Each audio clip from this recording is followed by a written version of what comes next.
Since the first 4 episodes of Stranger Things Season 5 came out, we have seen a lot happening. The Theory Masters are dropping promising speculations. The fandom is going crazy over Will Byers getting powers, and his iconic scene on his knees with that drop of blood slipping down his nose, which I agree is truly iconic. But have you noticed another unforgettable thing that happened in the show? Yeah, I am talking about Eleven's rather questionable outfit choice this season. I mean, why was the main character of the show dressed like that? Why was she wearing red shorts over gray leggings?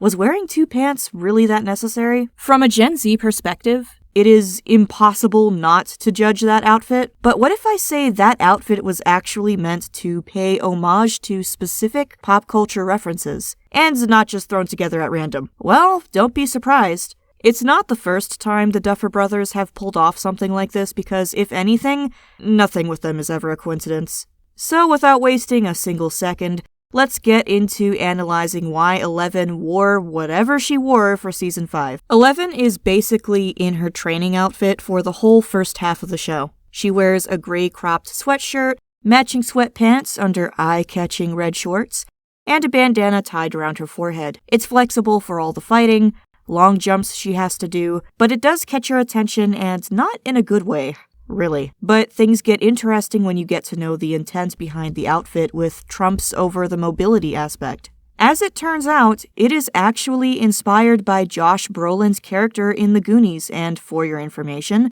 it's no longer just speculation because Stranger Things costume designer Amy Paris confirmed that it was her and the Duffer Brothers' deliberate choice to make the look inspired by the 1980s athletic trends, specifically the whole shorts over sweats style, and from characters like Brand from The Goonies and Punky Brewster from Soleil Moon Frye, especially because of the way they mismatched cut-up clothes and styled them. This look particularly emerged during the fitness boom of the era, with aerobics, running, and sports like basketball popularizing layered sportswear.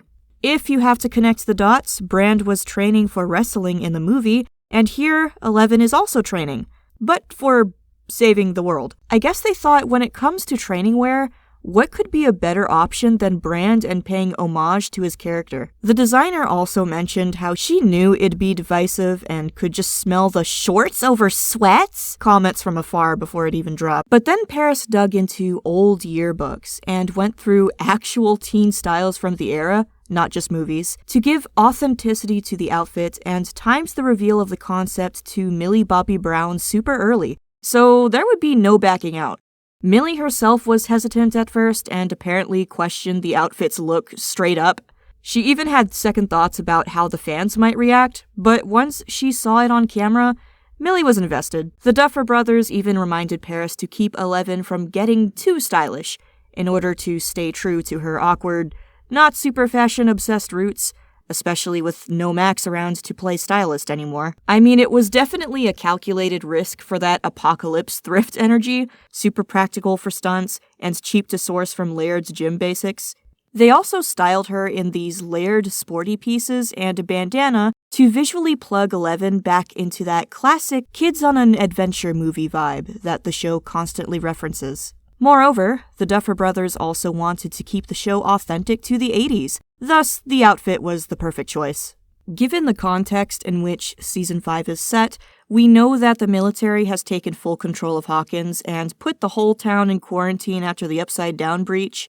As the city literally cracked in half, that means shopping was not quite an option. Also, the Starcourt Mall was in rubble, and the local stores were also rationed or raided. So Eleven had to dig through her closet and the buyer's or Hopper garage for pre-existing gear like old gym clothes from school days or Hopper's hunting stashes. I guess she just threw over whatever she found, which explains the shorts over sweats combo, especially because she spent most of her life in a hospital gown. Plus, if you remember, Eleven's fashion wasn't really a statement back in Season 1 either. She was a kid, it didn't matter much. But when Max came in, she was the one who helped Eleven curate her wardrobe with that trip to the mall. That's when we start seeing Eleven with a lovely hairstyle and colorful clothes because she has a friend to guide her, not Hopper, who wasn't really a good help with the outfits and always covered her in flannels. But cut to season 5, Max's coma robbed Eleven of her sole fashion mentor, thus leaving her to style herself. This awkward mismatch screamed her PTSD flashbacks to season 4 with her bald vulnerability, compounded by Hopper's death trauma, Will's lingering upside-down echoes, Mike's emotional distance, and now Max being in a coma. I mean, the girl has gone through different stages of hell, so I feel fashion is the last thing she is concerned about at this point. Her main motive is to bring down Vecna, put an end to the misery of the world, and not lose any of her loved ones again. 11 is a girl armored in chaos, so she definitely could not care to fight in couture at this moment. Having said that, we have reached the portion where we give the moral of the story. For today, we learned the already preached lesson of never judging a book by its cover, which in this context should be don't judge Eleven's outfits by its look. I hope you guys loved these little facts, and don't you dare forget to let us in on your thoughts in the comments below.